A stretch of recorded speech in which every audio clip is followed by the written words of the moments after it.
Good morning, and thank you for watching Sunday Morning Kickoff. I am your host, Fidel Barraza. Alongside with me, Jerry Martinez, Sania Blue, Walter Stringer, Kendall Whitley, Isaac Durham, and Coach Hugh Jackson. Good morning. How's everyone doing? Great. Good. Great. Good. Hey, Man, this year's finishing fast, isn't it? yes, it is week 11. This episode is brought to you by Grand Lighthouse Coffee and Grand Leyenda Tequila.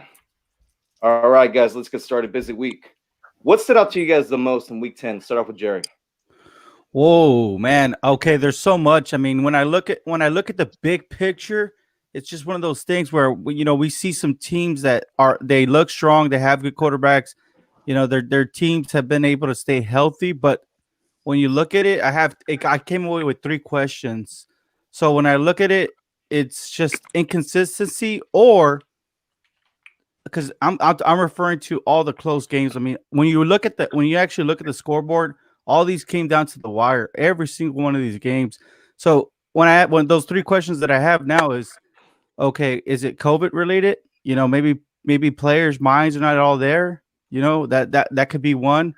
Next question would be, do we finally have an NFL where it's competitive, where every team can compete amongst each other, and it just takes the right team to get hot during the playoffs? So, I mean, these are some of the questions that I came away with because of the scores being so close. I mean, we're over here thinking that it's going to be a dominant win, but it ends up turning out the other way. Just it's crazy. Sania.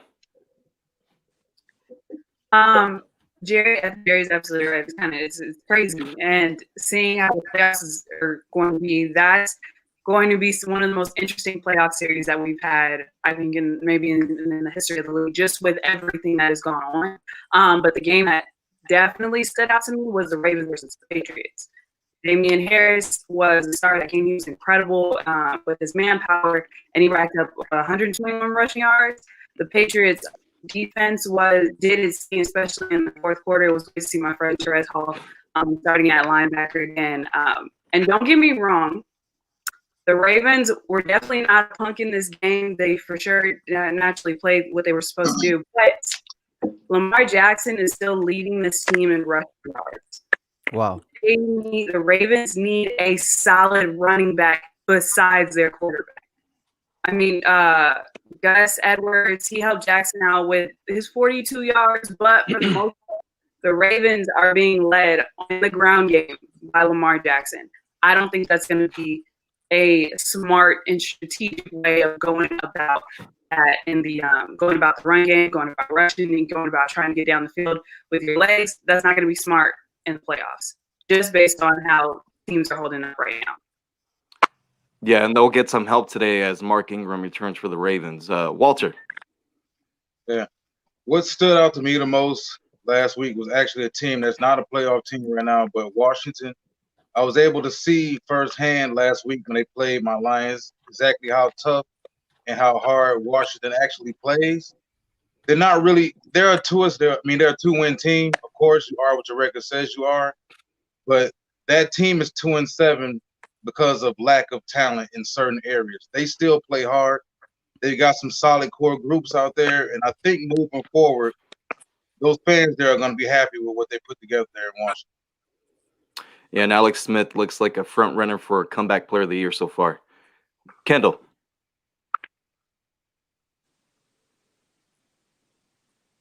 We can get back to him. All right, let's go back. With the Cardinals and DeAndre Hopkins.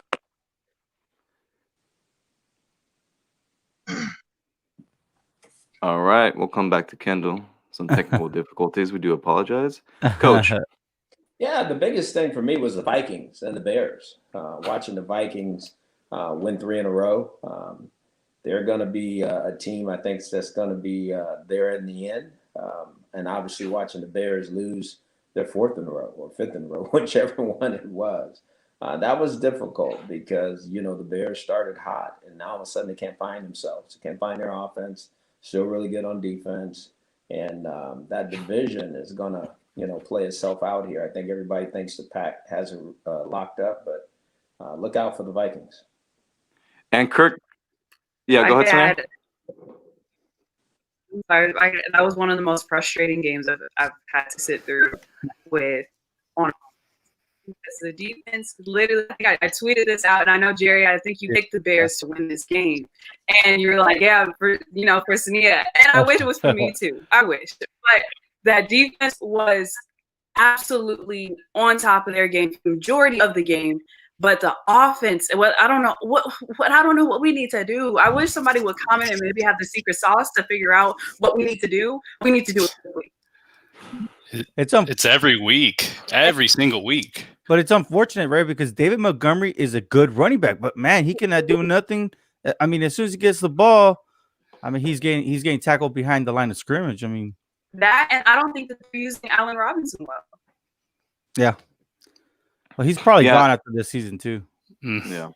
Hey, and Kirk Cousins got his first win on Monday Night Football, so congratulations to Kirk. All right, Isaac, what stood out to you the most last week? Well, going off of what Coach said, about the Bears, because I am a Chicago fan, but, this is the perfect week for a bye week right now. They need to regroup, figure themselves out. But what stood out to me, though, is that NFC West division is really good. And the Rams impressed me a lot last week in their win over the Seahawks. They won 23-16.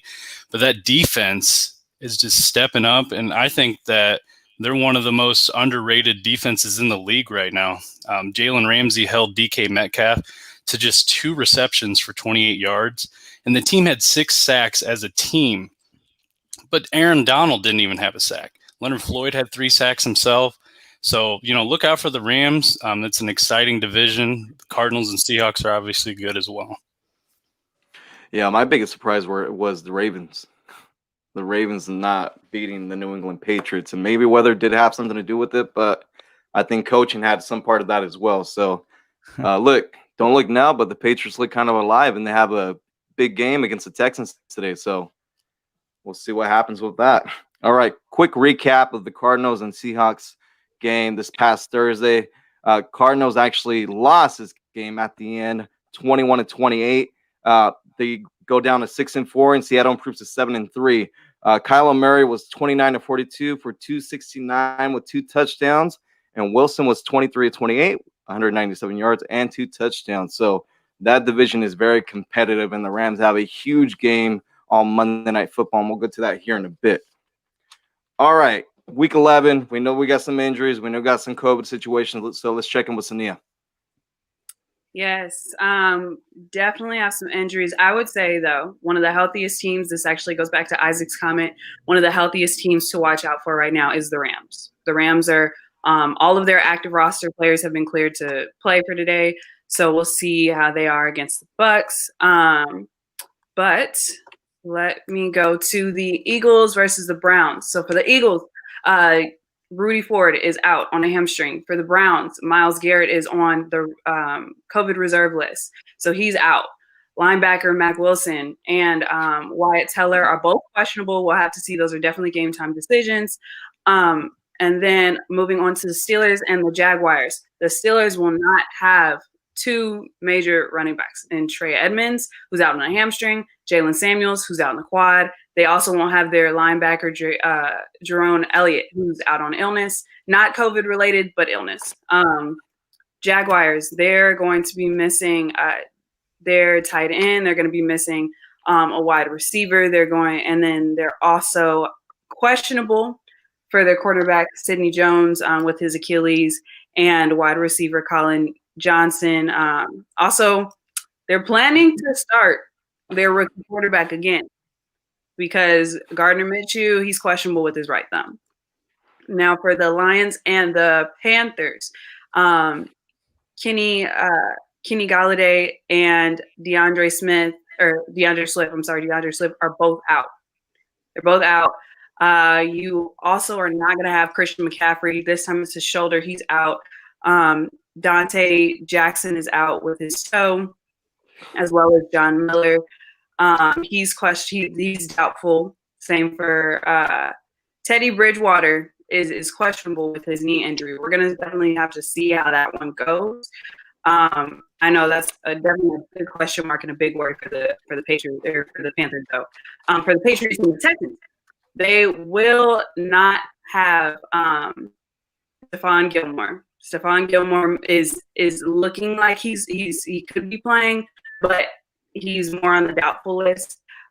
Same thing with Nick Folk. Same thing with Damian Harris and N'Keal Harry. For the Texans, Michael Thomas out. They are looking questionable, especially on the defensive end. Those are all, like I said, more game time decisions. The questionables usually tend to be game time decisions. For the Bengals and Washington, Joe Mixon is officially out because he's now on injury reserve.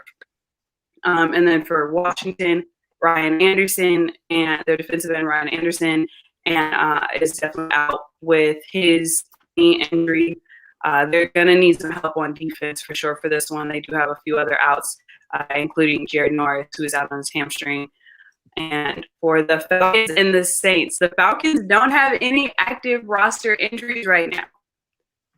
That will be interesting with this quarterback situation coming up for this game. But the Saints, they are not going to have their tight end Josh Hill because he has a concussion. They're not going to have running back Dwayne Washington. He's out with his back injury. And Marshawn Lattimore is questionable. So we'll see how that goes, see how that ends out. But for the Jets and the Chargers, Sam Darnold is doubtful with his right shoulder injury. Same for Blake Cashman with his hamstring. And for the Chargers, they're missing Tyrod Taylor. Of course, he's still questionable. So unfortunately, what happened there. But the Dolphins at the Broncos, Drew Lock is a question. Again, we're going to have to see what happens, but I just know that Tua is going to be strong and ready to go for the Dolphins. So either way, the Broncos are going to have a game to definitely get ready for. And Joe Jones is also out. Their linebacker, Joe Jones, is out with calf injury for the Broncos as well. And for the Cowboys and the Vikings, Ezra Cleveland for the Vikings, he's out on an ankle injury. And you have DeMarcus Lawrence, who's questionable for the Cowboys with an illness. Also, Randy Gregory is questionable as a defensive end for the Cowboys. We'll see how that one goes. For the Packers, they're not going to have their running back, Tyler Ervin. He has a wrist and ribs injury. And then Adams is doubtful in the defensive line. You're not – well, it's really questionable more so for the Colts. In Jack Doyle and and Braden Smith and Isaiah Rodgers. Those are all questionable. For the Chiefs and the Raiders. So right now, Sammy Watkins is more looking doubtful, but he has been moved up from doubtful to questionable. That will that's like going off different reports because there are some reports that are saying that he's doubtful, some reports that are saying that he's officially out. I'm still waiting for that official game time report. But I wouldn't chance it. I wouldn't say if you're looking to see him on the field, I wouldn't say that you're going to see him on the field today. And for the Raiders, Maurice Hurts is questionable. Same thing for Jalen Richard. And then lastly for the Bucs, we're not going to have Tanner Hudson. He's out. It's a non-injury related situation, but he will be out for the game as well. So that is your brief, not so brief injury update. Thank you. All right. Thank you, Cindy, for that. All right. I do want to touch on one injury that occurred last week. Drew Brees, he's going to be out for the next 3 weeks. And if I'm reading this correctly, 11 rib fractures. That's insane. And a punctured lung.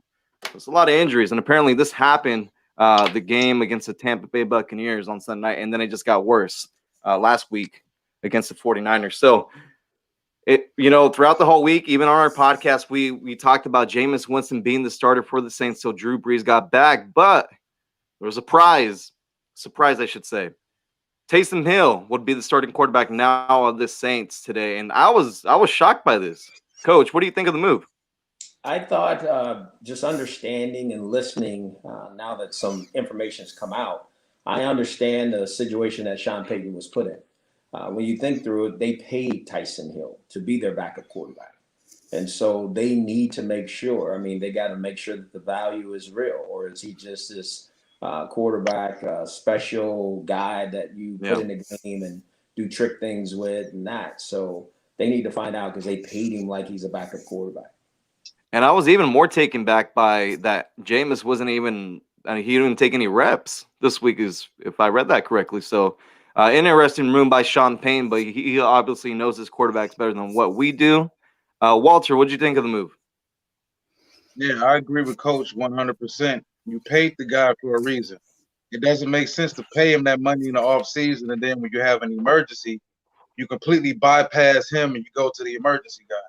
So they have to figure out whether or not he can play or not. We'll find out today. I'm pretty sure Sean Payton has a complete package set together for him of plays, probably a certain 15 to 20 plays he's going to run, and then everything else will probably be through the running game. But they definitely have to find out what they have in Taysom Hill today. Isaac. Yeah, I like the move. He definitely deserves a shot. I think, Sean Payton has a lot to figure out right now. Like Sania said, Josh Hill's out. Who's their backup tight end? Who's going to block punts? Who's going to, take over all the different roles that he does on a consistent basis when Drew Brees is in the game? But I'm excited to see it. He hasn't had many passing attempts in his career. When he does pass, he does look good. I want to see how much design run he has. If Sean Payton's just going to let him do whatever, knowing that Winston is on the bench and available. So it's going to be fun to see. Sunil.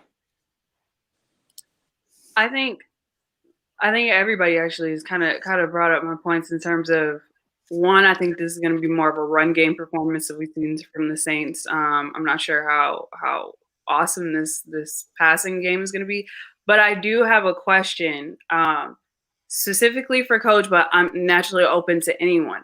Is this Drew Brees' last season? I truly believe it is. I think there's no question. 11 fractures and lung issues at 41, right? 41 years old. Mm-hmm. I think that's why the Saints are making the decision they're making. Like Walter said, you better find out if Tyson Hill can be the future.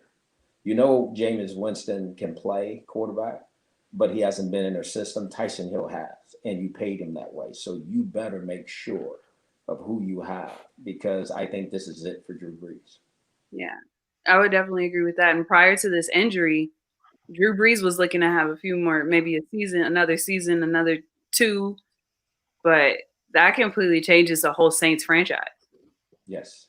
I'm just surprised they're saying he possibly can be back in 2 to 3 weeks. Actually, the doctors, in the latest ESPN report from this morning, the doctors were saying that they were encouraged by his progress. Right? Yeah, they can be encouraged if they want to be, because if he takes another hit, there's only so many hits in those quarterbacks' bodies. I think we all know that, and he took a tremendous one last week. I think it's a good time for him to leave too, honestly. Well, I read an article about the future landscape as far as offenses go, and they're saying that the Saints are kind of pioneers with having a player like Hill. So that article was just saying the layout is, you want to have 2 quarterbacks, one that's kind of dynamic that could do all the things that Hill does, and the other one that can get the ball to him. So this is interesting. It's certainly interesting. I understand. I mean, I think he's averaging about 16 million a year. That was the understanding I had for him. So we all know what Winston can do for your team, right? He's going to throw 300 yards, 3 touchdowns, but he's going to throw 5 interceptions or 4 interceptions, whatever you want to do. So they already know what Winston is. So I just think it's just very logical. It's very logical to go ahead and go with this start. Yeah, but I mean, for me, when I first read it, I was surprised by it. But you're right. Everyone's right. They paid Taysom Hill. They got to see what he's got. But what took me back the most is that Jameis didn't have any offensive snaps in practice. To me, how are you going to replace Taysom on special teams and everything else he does, right? So we'll see how the Saints pull it off against a very hungry Atlanta Falcons team that's very alive still in the playoffs. So we'll see what happens with that. But I mean, you got to feel for Jameis Winston. He was probably thinking he was going to be the starter the whole week, and to say, hey, Taysom, we're going to get the start, and you're not going to practice at all with the offense. But my bold prediction, I know it's kind of early, but I'm going to say we're going to see Jameis Winston in there for a couple of snaps at least. All right. So tonight we have a tremendous AFC West showdown. Kansas City Chiefs visit the Las Vegas Raiders. So obviously we know what happened last time, right? Raiders went into KC and they beat the Chiefs in a very high-scoring game. And then after the game, they took a victory lap around Arrowhead Stadium. And that's been a lot of the conversation that's been going on between the Chiefs and the Raiders. So what's it going to take for the Raiders to pull this upset again against the Chiefs? Start off with Coach. The Raiders, as you know, are near and dear to my heart. There's no question about it. Mine too. I know that, Fidel. They're 6-3, playing some great football. They're at home. But the Chiefs have scored 23-plus points in 23 consecutive games. That is the longest streak in NFL history. Josh Jacobs has more rush TDs, 8, than the Chiefs has as a team. That means they're going to throw it into the end zone. Andy Reid is 18-3 in ensuing games after a bye. Look out, Raiders. Patrick Mahomes has 25 touchdown passes and 1 interception. That's playing big-time NFL quarterback in the National Football League. The Raiders have 3 straight wins, and I'm, like I said, very excited about what John's done. But the Chiefs have not lost multiple division games in a season since 2014. So my heart is with the Raiders because they're at home. It's going to be a tough one. A real tough game. But if anybody can pull it off, I think the Raiders can. So I'm going to say the Raiders are going to have a chance. Al Davis is going to look down and put some magic in the stadium, and the Raiders are going to find a way to win this game by 2 points. Walter. Yeah, I'm going to say the Raiders, they have to be able to run the ball, and they have to be able to run the ball early. I think what they should do is start out maybe bouncing him outside, Jacobs outside a little more, get things going, and then maybe attack Kansas City and Jones and everybody up the middle later on. But at the end of the day, it's the Chiefs. They're fresh off a bye. They're healthy. They're going to want to avenge a bad loss to the Raiders a few weeks ago. And I think in the end, the amount of pressure that the Chiefs put on the shell of your defense is just it's going to be too much for the Raiders. Now, the Raiders have been better against the pass lately, but not necessarily outside the numbers. And if you have trouble defending outside the numbers against the Chiefs, that's a real bad issue to have going into a game. So I just don't feel that they really have the ability to get it done today because it's too much pressure on the defense. And with that comes the fact that with the amount of pressure they put on the defense, it directly affects everything else. And that's pretty much why the Chiefs, they're number one, they're first in the league in yards per drive, plays per drives, and points because they have the ability to stay on the field and sustain drive, which gives Andy Reid and Patrick Mahomes more bullets. So Raiders better run the ball. They better run the ball 30-plus times today if they feel they really have a chance. Isaac. Yeah, Walter's right. The Raiders got to play their type of game. They can't fall into the, pass-happy offense. They just need to run with the 2 backs. Josh Jacobs and Devontae Booker both been on a roll lately. We saw that last week. They both dominated the game. That's what they need to do this week as well. They need to stick with their game plan if they want to compete in this game. And I think it's going to be a fun one. The Raiders, they're a young, good, exciting team. Their defense has been improving each week. But I think it's hard to say Mahomes and the Chiefs are going to lose twice to the Raiders in one season. But I have the Chiefs in a close one. Sunil. I also have the Chiefs in a close one. I think Patrick Mahomes may be one of the nicest guys off the field, but on the field and a redemption game where they had that victory lap, all of that is going to come into play. And Patrick, I don't doubt that we're going to see a highlight throw from him that we didn't think was possible tonight. Like, I just don't. I don't think that that's impossible, and I think that's very much so going to happen. Also, an official report on that I just got, Sammy Watkins is going to be out. But I think that the Raiders defense needs to keep their eyes on Travis Kelce. They need to keep their eyes on Clyde Edwards-Helaire. Because if you can stop the ball from getting to those 2 players, or if you could stop Edwards-Helaire from really being as strong as he can be in the run game, then you have a chance to win this game. But that defense is going to get tired. I'm gonna say that they've been doing well. I think they've progressed throughout these weeks. This offense, though, and Patrick Mahomes and his offense, they know how to do redemption well. So that Raiders defense is going to have endurance throughout this game. I think it's going to be close still. Jerry.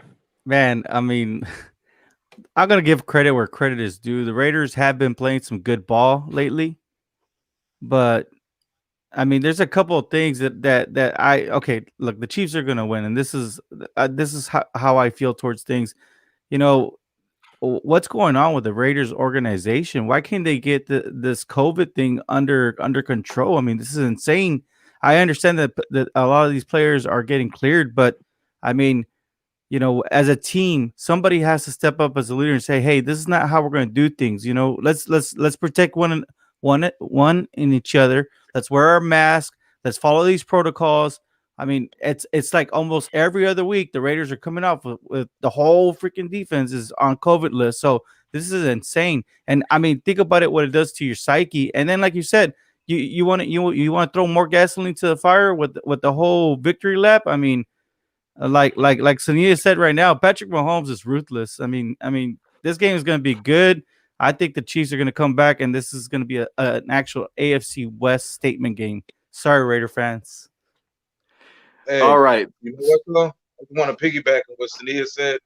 Go It's ahead. kind of difficult. It's kind of difficult to really stop Travis Kelce, given the fact that, like I said, when you cover them the way you cover Kansas City, those seams are always constantly open. And Mahomes is constantly checking down to him. That's why you constantly see Kelce with 10, 11, 12 catch game. So it's you can pick your poison, but when the guy who's doing the cooking is damn near perfect, it's kind of hard. That's Yeah. So I mean, as far as the COVID tests or protocols, whatever happened, right? They live in Vegas, so you got to imagine there's a lot of people that come in from all over the place. They shop, they do whatever, right? Point is, they got COVID or they were close contact, right? So on Tuesday, it was reported that most of the defensive starters contracted the virus, but there have not been any positive tests, which is good. So everyone's on track to play tonight. Last time the Raiders beat the Chiefs, they had 144 yards rushing, and Josh Jacobs had two touchdowns. So in order for them to win, they're going to have to keep that Chiefs offense off the field. So you got to run the football with Josh Jacobs and also Devontae Booker. So that is going to be the formula to win against the Chiefs. And we'll see what happens tonight. And you also have to score early. They can't take any chances with going possessions and not scoring. Oh, SK, isn't he a Raiders fan too? Yes, he is. Chiefs pull away late I in the know fourth to win by 10. They will be as physical against the Chiefs as they can be. That's their mindset. Tom Cable does a great job with their line. As you guys have seen, they've really started. Their run game is really coming into form now. And the key will be, can the Chiefs stop the run? Because if they do, then it's going to be a long game. If they don't, the Raiders are going to do what they do. The most physical team is going to win this game.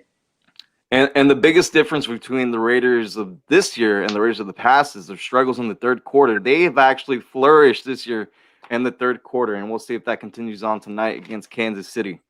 All right, so we're getting closer and closer to the playoffs. A lot of teams still fighting for playoff seeding, but let's talk about some dark horses that maybe people are not aware of. I'll start it with Coach Hugh Jackson.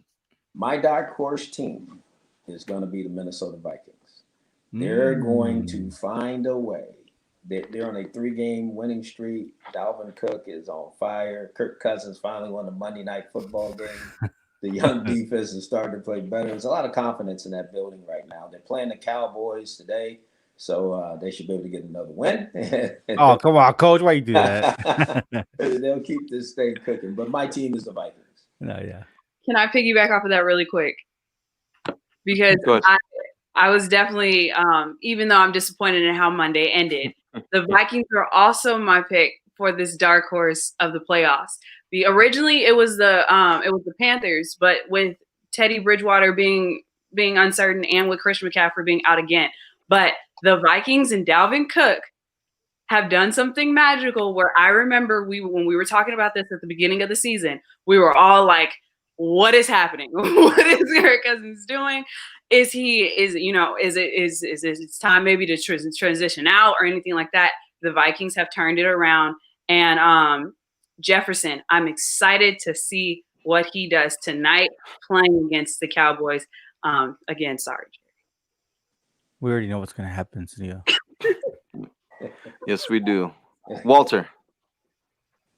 Yeah, so my dark horse team is a team that's actually 6-3 right now, and it's the Cleveland Browns. If you look at the Browns right now, like I said, they're 6-3. 4 of their final 7 games are against the Giants, the Jets, the Jaguars, and of course they got the Eagles today. If we figure they can take care of business with those 4 games the way we think they can, that should put them at 10 wins. I think they're better than Baltimore currently right now. Chubb is back. They're running the ball with him and Kareem Hunt very well. I think they can get to 10 or 11 wins. They can sneak into the playoffs.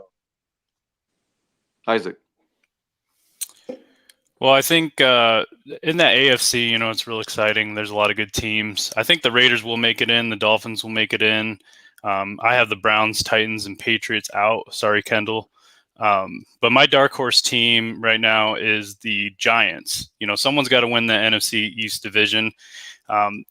It seems like every game they compete, they lose a lot of close games. But I think, last week beating Philadelphia pretty handedly. It showed a lot of promise into that team, and I think they're gonna, finish around 6-10, and they're gonna win the division and make it into the playoffs. That's my dark horse team. If the coaches don't fight each other before the season's over. I actually believe this or not, Isaac. That was actually I wanted to bring up the NFC East because we're all counting the Eagles to be the team, but I don't know. They look lost. I mean, the quarterback looks lost. I mean, it's just one of the most interesting divisions, right? I mean, aside because everybody hates the Dallas Cowboys, right? But aside from that, I mean, when you look at the big picture, Cowboys are not going to make it into the playoffs. But when you look at it, could it be the Redskins, maybe, or the Giants that are the dark horses that we're not even thinking about? Yeah. So those are two teams right there. Those are 2 teams right there. It's interesting to me. It's interesting to me. Jerry, this is terrible. Like the winner of that division may have 6 wins, man. Or 5. Still, we're talking about that division, so it's one of the most interesting because literally you got 3 teams that could just walk away with you got 3 teams in position to just walk into the playoffs. All right, and my dark horse is actually also the Minnesota Vikings. So going forward, they only play 2 teams with winning records. That's the Tampa Bay Buccaneers and the New Orleans Saints. So it looks like they finally found a formula to victory. Give the ball to Dalvin Cook, play good defense. So I give credit to Coach Hugh Jackson because earlier in the season he said when we were questioning what's going on in Minnesota, are they going to have a fire sale? You said that Mike Zimmer was going to have these players playing good football late into the year, and that's what they're doing after that huge win against the Chicago Bears. But also, I actually said this before the season started. The AFC East, the Miami Dolphins will win that division. And I feel very confident in saying that. And credit to Coach Flores down there in Miami for making the switch to Tua Tagovailoa and benching Ryan Fitzpatrick. Kind of everyone was kind of like, what are you doing? Ryan Fitzpatrick's been playing really good football. But now we see what he was doing. He saw the offense could make more explosive plays with Tua on the field. So that's my dark horse to make the playoffs and win the division. Hold on a minute. You got the Buffalo Bills, man. I don't trust the Buffalo Bills, though. I trust them. I really don't. I do. I don't. So those were my dark horses. You should go watch the team again. No, it's fine. I know what I saw. So that's what I'm going to go with. All right. All right, fantasy football. Isaac, who we need to start and who we need to bench? All right. I got a lot for you guys today. So the start and sits. For my starts, I'm going to start with Justin Herbert with or without his luscious long hair. Put him in your starting lineups this week. The Jets have given up the fourth most fantasy points to the position this season. He's fallen short of 20 fantasy points just once this year. He's a must start. As far as running backs, Salvon Ahmed, the starting running back for the Miami Dolphins right now, he's strictly a spot start this week. Ahmed took care of business last week. Miami running backs are kind of banged up right now. Myles Gaskin's on the IR. Matt Breida is nursing a sore hamstring. And Jordan Howard was recently placed on waivers and picked up by Philadelphia, so he's out. Ahmed had 85 yards on the ground last week, 21 carries, 1 touchdown, 16 PPR points. So all signs show that he will be the workhorse again in Week 11 against a bad Denver Broncos defense. My other running back is Nyheim Hines. He's shown a ton of inconsistencies this year as far as fantasy goes, but he's shown a lot of versatility as a rusher and a pass catcher, and he's been on a roll lately.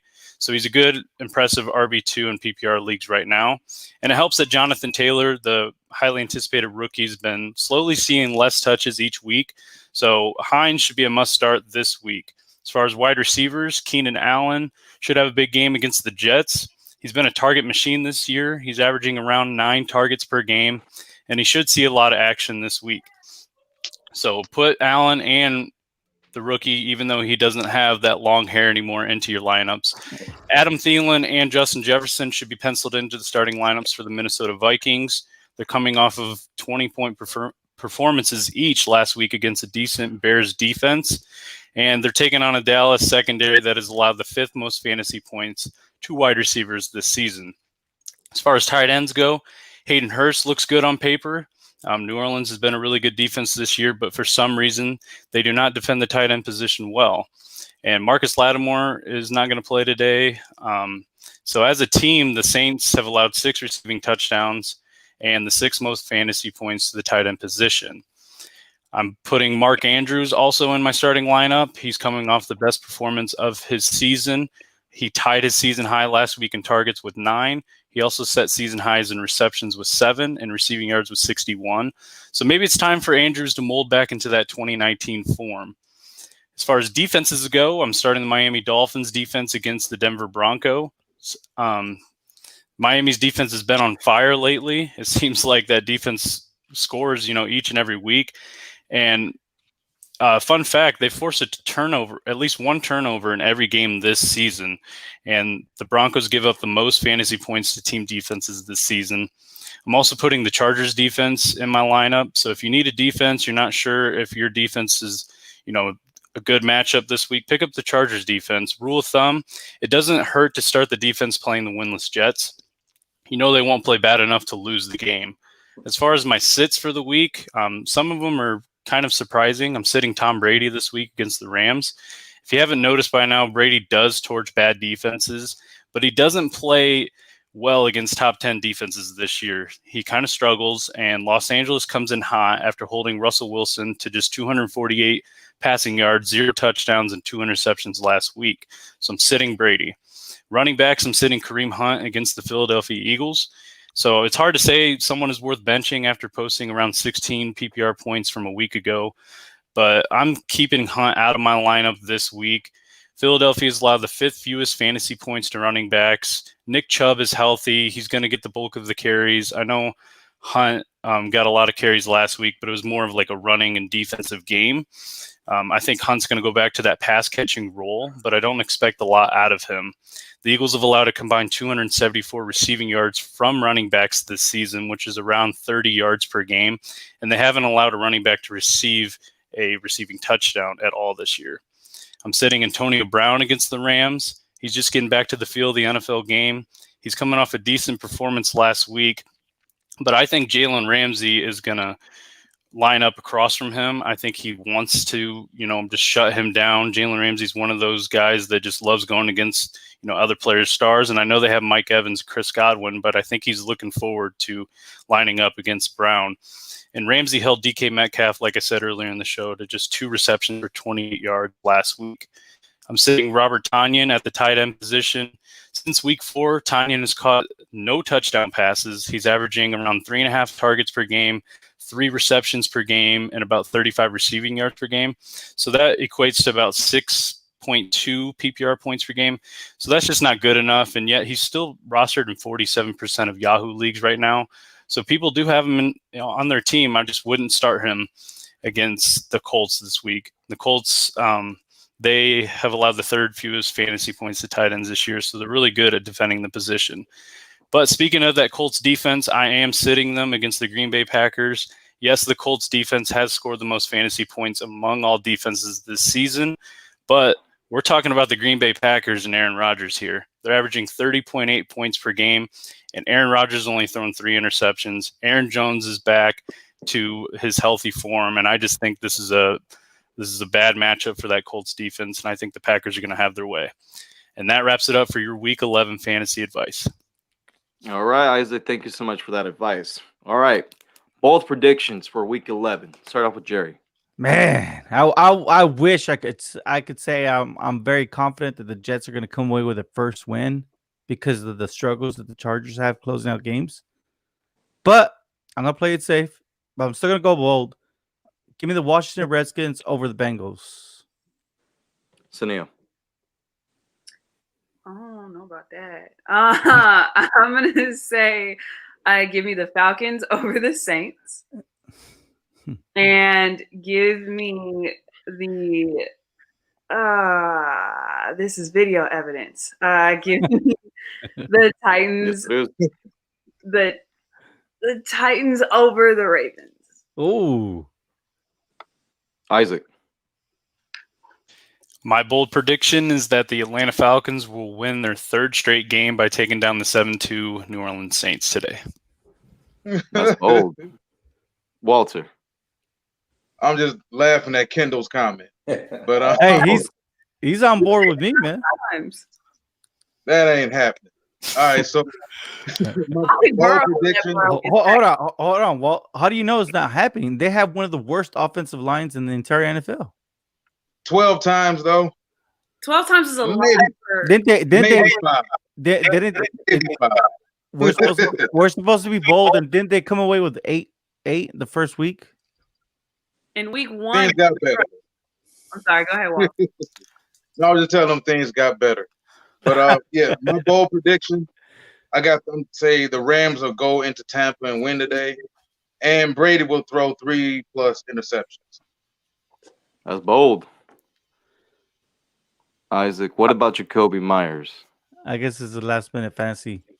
Yes, I would start Myers this week. He's been on a roll, and it seems like there's a good connection with Myers and Cam. And, Myers might be that backup quarterback now after that dime that he performed last week on Sunday night. All right. Thank you, Isaac. Coach. My bold prediction, and it's been said, I think the Atlanta Falcons, Raheem Morris, takes his team of Julio, I don't know if Ridley's back, quarterback, Matt Ryan, and I think they go beat the Saints in New Orleans. My bold prediction, Raiders over the Chiefs. All right. Lock to win. Start with Jerry. Oh man, you know what? I already gave credit where credit is due, and I already said Raiders are playing some good ball, but give me the Chiefs to make a statement game. It's like they said, it's a personal game. Chiefs are going to take back the AFC West, and they're beating the Raiders. Sunil. I'm going to say that we've said it already, but the Vikings beating the Cowboys. I think Tua is going to have a good game against I'm sorry, let me rephrase that. I think Tua is going to have a great game against the Broncos, and I think the Steelers are going to go 10-0 this week. Isaac. My lock is the Minnesota Vikings beating the Cowboys to win their 3rd straight and reach back to 500 football. Walter. My lock is the Chargers over the Jets. I think there's no way even the Chargers can find a way to lose that game. You might be surprised. I don't know, man. The Jets have been putting up some good fights lately, especially with Joe Flacco behind They center. can fight as much as they want. they still should be winning today. Yeah. That's not what we're. Yeah, they almost beat the Patriots. Yeah. All right, Coach. Steelers 10-0. They beat the Jags. Yep, and I'm as well. My lock to win is Steelers over the Jacksonville Jaguars. And we got Kendall. His lock to win Chiefs over Raiders. I saw that one coming. What's up, Kendall? All right, guys. Well, that's going to go and do it for the show today. Thank you, everyone, for watching out there. Stay safe and enjoy the games. Peace. Bye.